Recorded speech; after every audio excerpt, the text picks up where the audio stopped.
आज शुणिबा उपन्यास दादी बुढ़ा भाग 9। यह उपन्यासर आज होछि यह शेष भाग। औपन्यासिक गोपीनाथ महांती।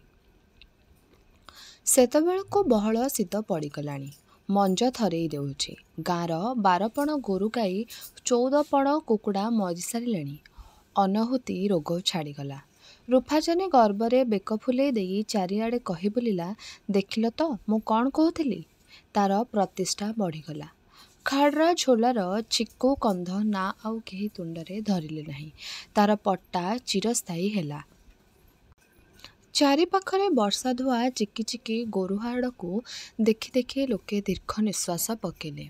केही कही कहले, आगरू टिके कहलु नहीं रूपचानी। रूपचानी कहला, अरे मेघ बाघ अधिकारी आउ देवता यांकर मन कथा काकु जना।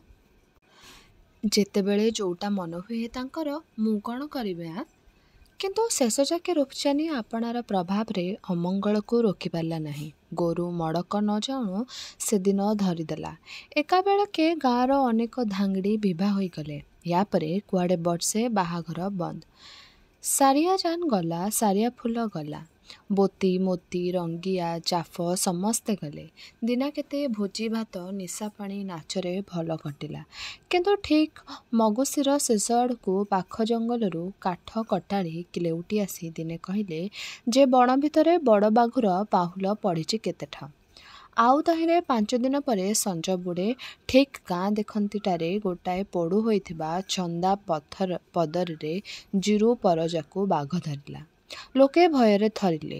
रूफाजानी पूजा विधान करी से बणटाकू किड़ीदेला। केही सेठिकी गले नहीं। कारण लोकंकर विश्वास जीरु परजार प्रेतात्मा बाघुडुमा बाघ डुमा होई बाघंकु अन्यान्य लोकंक पाखकू नहीं जिबा 3 दिन परे 2 कोस दूर थिबा चेंडीगुड़ा गाँर कोमना साउंता कमधकू जो दिन बाघ धरिला, रूफाजानी बाहास्पट मारी कही बुलिला, देखिला तो बाघ को केमिति भगेदेली ए बणरू से बणकू। ठीक से दिन उपरवली एही गाँर नाड़ू परजा हजिला बलद खोजबाकू जाइथिला, ताकू बाघ खाइला। ता परे परे दिना केते लगाताए भारी कुहुड़िया पाग घोटिला। लोके कहले बघेई पाग। किंतु ता बोली सबुबेले घरे बसी रहिले तो चलिब नहीं। हाटकू बाटकू खेतकू काम कमाणी को जीवाकू पड़िब। पंजा पंजा होई लोके अति हुसियार रे बुलिले। तहिरे भी रक्षा नहीं। घाटी बाटे 10 जन 15 जन लोक चली थांती। बाया कुकुर परी माघ माड़ी आसी घोसारी नहीं जाए। हेला से दिन गाँ माइपे गाधोथिले मुरान नईरे। तुठ उपरे आसी बाघटा सोई रहिला। जीभ लह लह करुथाए। माइपे लंगड़ा होई गाधो थांती। पिंधा लुगातक तुठ पाख झोड़ी गछरे भल लाजकू भी पराभूत कला।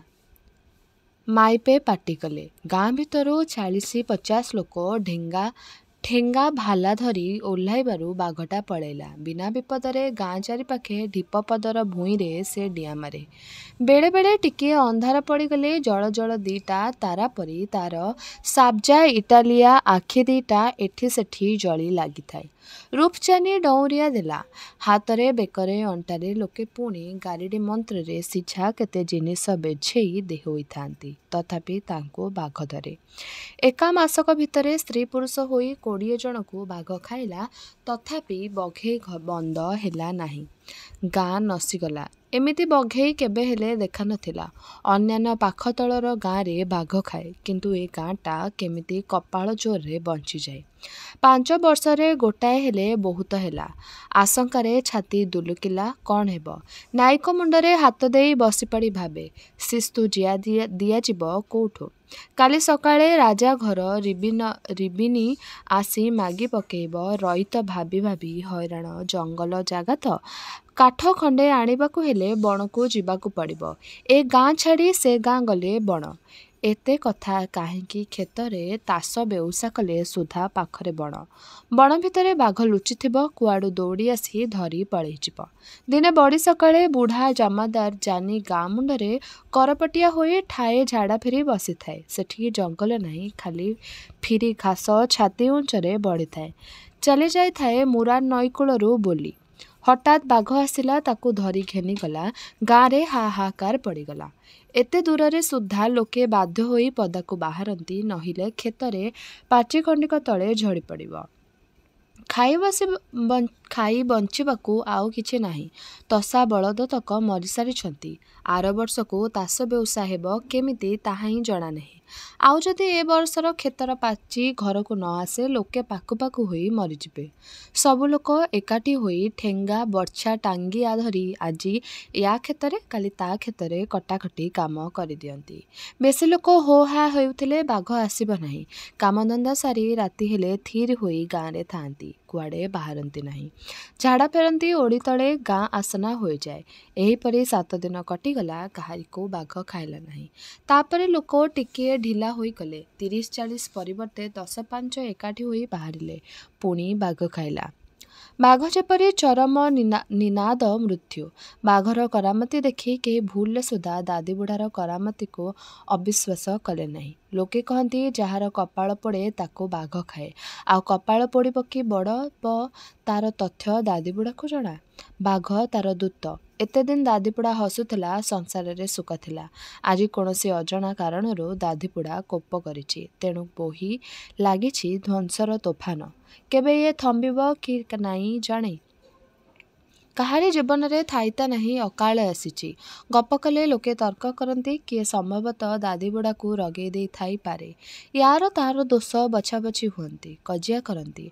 आग लोके धाई थिले नायिका को आउ अली बिरिया को। नायक से देइथिबा भोजी मने पकई देला। शास्त्र प्रकारे भोजी दिया सरीछि, आउ के दोष।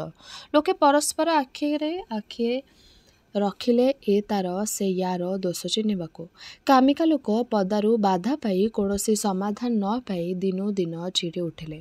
खाली अशांत बढ़िला। बाघ खाऊ खाऊ दिने रातिरे गाँ को आसी कुड़िया घरू बुद्रा परजाको उठे नहीं चलीगला। बुद्रा परजार स्त्री पाटी करी कांदिला। लोके आसिले।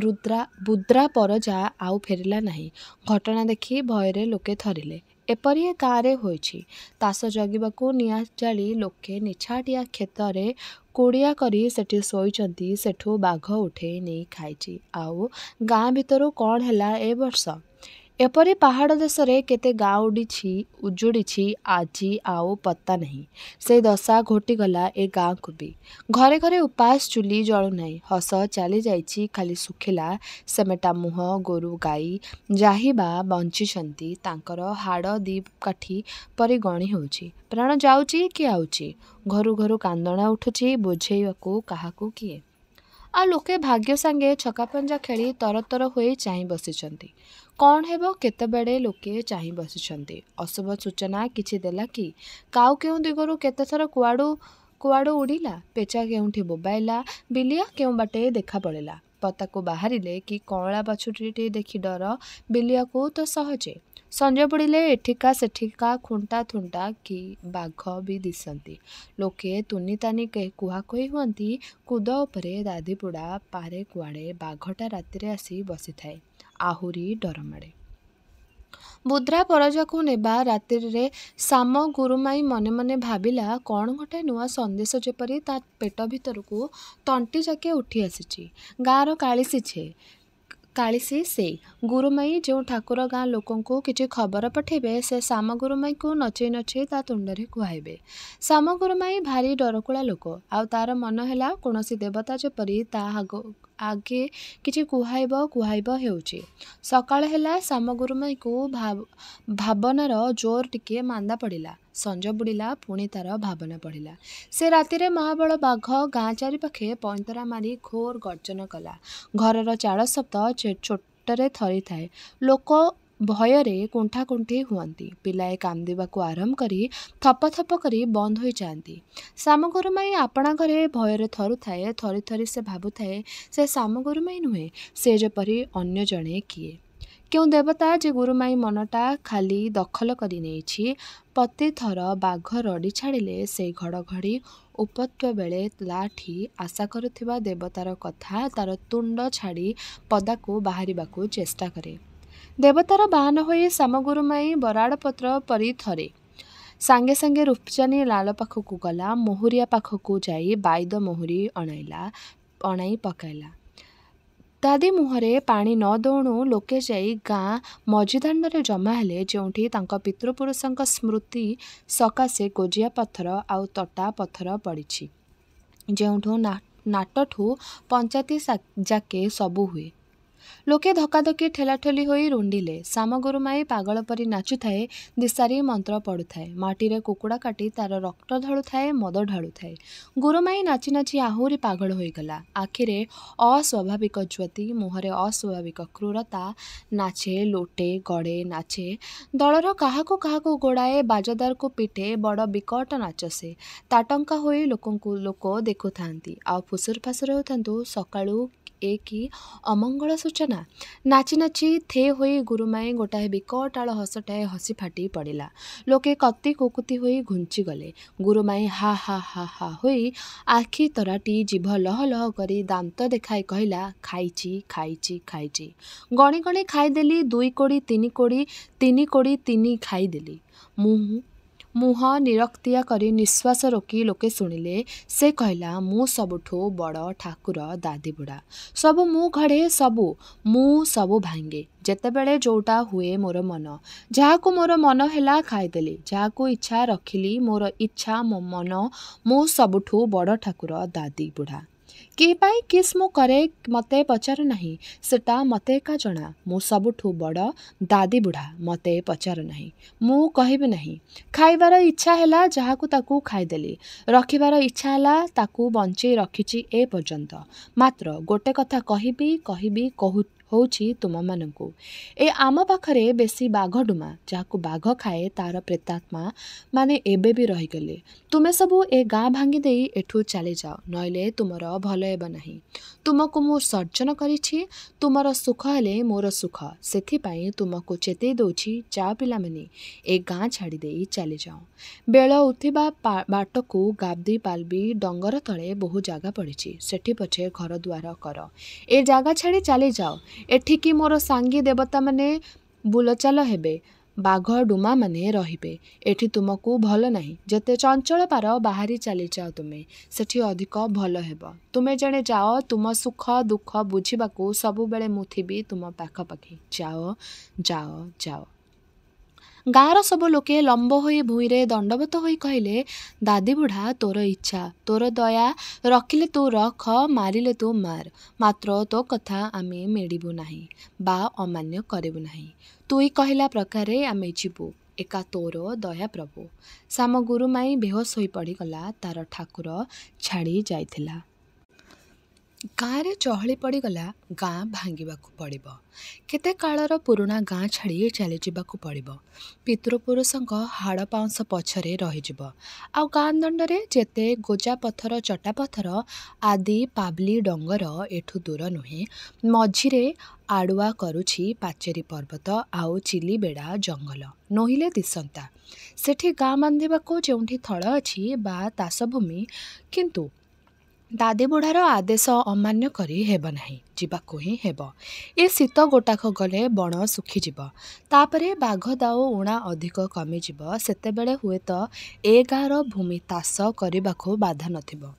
କିନ୍ତୁ ନା ଟାଳି ଦେବାକୁ ଛାତି ନାହିଁ କାହାର। ଦାଦିବୁଢ଼ା ଯାହା କହିଦେଲା, ସେହି ନିଷ୍ପତ୍ତି ମୁଣ୍ଡ ପାତି ନେବାକୁ ପଡ଼ିବ। ଯିବାକୁ ହିଁ ହେବ। ଏଲିଓ ପ୍ରାଚୀନ ନାଇକକୁ ଡାକି କହିଲା, ବାହେଲୁ ନାଇକ। କି ଦାଦିବୁଢ଼ା ଫାଦିବୁଢ଼ା? ପିତୃପୁରୁଷ ବସିଥିଲା ସ୍ଥାନ ଛାଡ଼ିଦେଇ କୁଆଡ଼େ ଯିବୁ ବାହାରିଛୁ? ଏତେ ଯତ୍ନରେ ବନ୍ଧା ଘର ଦୁଆର, ଏତେ ଭୂମି ବାଡ଼, ସେଠି କ'ଣ ଅଛି ଯିବୁ? ନାଇକ ଦୀର୍ଘ ନିଶ୍ୱାସ ପକେଇ ପକେଇ ଗାଁକୁ ଅନେଇ ତୁନି ତାନି ହୋଇ ଠିଆ ହୋଇଥାଏ। କାହିଁକି ଚାଲିଯିବୁ ନାହିଁ? ଚାଲିଯିବୁ ନାଇକ? ମୁଁ ବୁଢ଼ା ଲୋକ, ମୋ କଥା ମାନ। ଖରା ପଡ଼ିଲେ ଏ ବଘେଇ ଛାଡ଼ି ଚାଲି ଯାଇଥିବ। କାହିଁକି ପରଦେଶରେ ଯାଇ ହର୍ବର ହବା? ମରିବାଟା ଥିଲେ କିଏ ସେ ଅଟକେଇବ? ଆଉ ସବୁ ବାୟା କଥା ଛାଡ଼। ଗୋଟାଏ ପାଖେ ଗାଁ ଆର ପାଖେ କୁଦ ଉପରେ ବିରାଜମାନ ଦାଦିବୁଢ଼ା, ତାକୁ ମଝିରେ ରଖି ଚାରିପାଖେ କ୍ଷେତ। ନାଇକ ମୁଣ୍ଡ ହଲେଇଲା। କହିଲା, 2 କୋଡ଼ି 3 ଜଣ ଲୋକକୁ ବାଘ ଧରି ଧରି ଖାଇଦେଲା। ଗୋରୁ ଗାଈ ଯେତେ ଥିଲେ ସମସ୍ତେ ବେମାରରେ ପଡ଼ି ମଲେ। ଆଉ ଏଠି କି ପାଇଁ? ତୁମ ଧର୍ମରେ ଦାଦିବୁଢ଼ା ନାହିଁ, ଆମ ଧର୍ମରେ ଅଛି। ଦାଦିବୁଢ଼ା କହିଦେଇଛି, ଏବେ ତୁମର ଇଚ୍ଛା। ଆମକୁ ଧରିବ କି ତୁମ ଧର୍ମକୁ ଧରି ରହିବ? ଏଲିଓ ପ୍ରାଚୀନ ଆହୁରି ବୁଝେଇ ବସିଲା। ନାଇକ ଏକା ରା ଧରିଥିଲା, ଆଉ ଏଠିକି ପାଇଁ? ଏତିକି ଯେପରି ତାର ମନ ଗହୀରର ନିବୃତ୍ତ ଅଭିଯୋଗ। କେଉଁଦିନୁ ତ ବାଜି ରହିଛି ଦାଦି ବୁଢ଼ା ଖାଲି ତାର ଉପଲକ୍ଷ୍ୟ ସିନା। ତାର ଠେଙ୍ଗା ଜେନି ଚାଲିଯାଇଛି, ବାହା ଭାଙ୍ଗି ପଡ଼ିଛି ଯେଉଁଠି ବସିଲେ ତାର ଏକା କଥା, ଏଠି ଆଉ ଅଧିକ ହୁଅନ୍ତା କ'ଣ? ଓଲିଓ ପ୍ରାଚୀନ ସହରରୁ ଯାଇ ଜାତି ଭାଇଙ୍କୁ ଡାକି ବହୁତ ପ୍ରକାରେ ବୁଝେଇଲା। ଏ ପରଜା ଲୋକ ଭାରି ଡରୁଆ, ଆଉ ଏମିତି ମଣିଷ ଯାହା ବୁଝିଲେ ସେଇଆ। ଏମାନେ ଯିବେ ଯାଆନ୍ତୁ, ଆମେ କାହିଁକି ଯିବୁ? ଏଥର ତ ଗାଁ ଛାଡ଼ି ଚାଲି ଯାଉଛନ୍ତି। ମାଗ ଦେଲେ ଜମିଦାରୀ ଶସ୍ତା ଆମକୁ ବିକିଦେବେ, ଆମେ ଏଠି ରହିବା, ସେମାନେ ଯାଆନ୍ତୁ। ମୋଟେ 10 ଘର 12 ଘର ଡମ। ଏଲିଓ ତାକୁ ବୁଝେଇ ପାରିଲା ନାହିଁ। ସେମାନେ କହିଲେ, ଏ ବଣ ଭିତରେ ଏକୁଟିଆ ଆମେ ରହି କି ଫଳ? ଏ ଯେଉଁ ବନସ୍ଥ ତହିଁରେ ପୁଣି ବାଘ ଡର। ଘରୁ ବାହାରିବାକୁ ହେବ ନାହିଁ। କାହାକୁ ଜୀବନକୁ ଡର ନାହିଁ। ଏଠି ଏକୁଟିଆଟା ପଡ଼ିଥିବ। ସେମାନେ ସକାଳେ ଗାଁ ଦାଣ୍ଡରେ ଗୁରୁମାଇର ବିକଟାଳ ନାଟ ଦେଖିଥିଲେ। ତାର କଥା ମଧ୍ୟ ଶୁଣିଥିଲେ। ମନ ଭିତରେ ଯେଉଁ ଆଦିମ ବିଶ୍ୱାସ ଭୂଇଁରେ ଦାଦି ବୁଢ଼ାର ଚେର ପଶିଥିଲା, ଏଲିଓ ପ୍ରାଚୀନ ପାରିଲା ନାହିଁ। ଦିଶାରି ଯାଇ ନୂଆ ସ୍ଥଳୀରେ ଶୁଭ ଥିଲା। ନାୟକ ଓ ରଇତମାନେ ଯାଇ ସେଠି ଚିହ୍ନ ପକେଇଲେ। ଏ ପାଖେ ଗାଦି ପାବଲି ପର୍ବତ, ସେ ପାଖେ ପାଚେଡ଼ି ପର୍ବତ। ମଝିରେ ଖୁବ୍ ବଡ଼ ଉପତ୍ୟକା। ସେଠି ଏବେ ଜଙ୍ଗଲ ଭର୍ତ୍ତି। କ୍ରମେ କ୍ରମେ ଜଙ୍ଗଲ ଯାଇ ବିଛେଇ ହୋଇଯିବ ଧାନ ଜମି, ମାଣ୍ଡିଆ ଜମି। ଗାଦି ପାବଲିର ଢାଳୁ ଢଳେ ନୂଆ ଗାଁ। ସେଠି ମୁରାନ ନଈ ଓସାରିଆ ହୋଇଛି। ଦି ପାଖ ପର୍ବତରୁ ନଈ ଆଡ଼କୁ ବୋହି ଆସୁଛି କେତେ ମଠୁଆ ମଠୁଆ ଝୋଲା। ସେଇଆକୁ ନିଗିଡ଼ା କରିଦେଇ ବନ୍ଧ ପକେଇ ଦେଲେ ଅନେକ ଧାନ ଜମି ବାହାରି ପଡ଼ିବ। ଏହି ବର୍ଷ ଖରାଦିନେ ଦି ପାଖ ପର୍ବତ ଢାଲୁରେ ଗଛ ହାଣି ଦେଇ ନିଆଁ ଲଗାଇ ଦେଲେ ସବୁ ସଫା ହୋଇଯିବ। ତାପରେ ବାହାରିବ ମାଣ୍ଡିଆ ପଦର, ଶୁଆ ପଦର, ଅଳସୀ ପଦର, ହରଡ଼ ପାଇଁ, ଜଡ଼ା ପାଇଁ କ୍ଷେତ। ଦାଦି ବୁଢ଼ା କହିଛି, ଏଠି ଆହୁରି ଅଧିକ ଭଲ ହେବ। ଜମି ଦଶିବାକୁ ଦାଦି ବୁଢ଼ା ମନା କରି ନାହିଁ। ସେ ଗାଁର ଜମି, ଏ ଗାଁର ଜମି, ଯେତେଦିନ ତୁଲେଇ ହେବ ଦୁଇ ଗାଁର ଜମି। ପାଚେଡ଼ି ପର୍ବତ ଆଡ଼ୁକା କରିଛି ସିନା, ହେଇ ଏହାର ସେ ପାଖ ତ। ଗାଁର ସାହି ସବୁ ଚିହ୍ନଟ ହେଲା। ପରଜା ସାହି, ଡମ ସାହି, ମଝି ରାସ୍ତା, ପାଣି ଅଣାଯିବା ରାସ୍ତା, ଗାଧୁଆ ତୁଠ ସବୁ। ସେଠି ପୂଜା ଦିଆ ହେଲା, ସବୁ ପବିତ୍ର କରାହେଲା। ଆଗ ସାନ ସାନ ତାଳପତ୍ରର କୁଡ଼ିଆ, ତାପରେ ଘର ତିଆରି ହେବ ଅଳ୍ପ ଅଳ୍ପ ହୋଇ। ଟିକିଏ କଷ୍ଟ ପଡ଼ିବ, ପରେ ସବୁ ସୁଧୁରିଯିବ।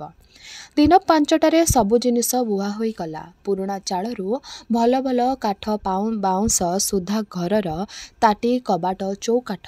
ପୁରୁଣା ଗାଁରୁ ନୂଆ ଗାଁକୁ ଧାର ଲାଗି ଲାଗି ଦିନେ ଧାର ବି ବନ୍ଦ ହେଲା। ପୁରୁଣା ଗାଁ ଭାଙ୍ଗିଗଲା, ନୂଆ ଗାଁ ଗଢ଼ା ଆରମ୍ଭ ହେଲା। ସେମାନେ ଚାଲିଗଲେ। ଛାଡ଼ି ଦେଇଗଲେ ଖାଲି ମଝି ଦାଣ୍ଡରେ ଗୁଡ଼ାଏ ଗୋଜିଆ ପଥର, ଚଟା ପଥର ଫଟା, ଦଦରା ହତଶ୍ରୀ ଗୁଡ଼ାଏ ଘର, ନିଭିଲା ଚୁଲିର କୁଢ଼ କୁଢ଼ ପାଉଁଶ। ସେମାନେ ଚାଲିଗଲେ ଗୋଟାଏ ତୋଫାନ ପରି। ଆଉ ଏବେ ସବୁ ଶୂନଶାନ।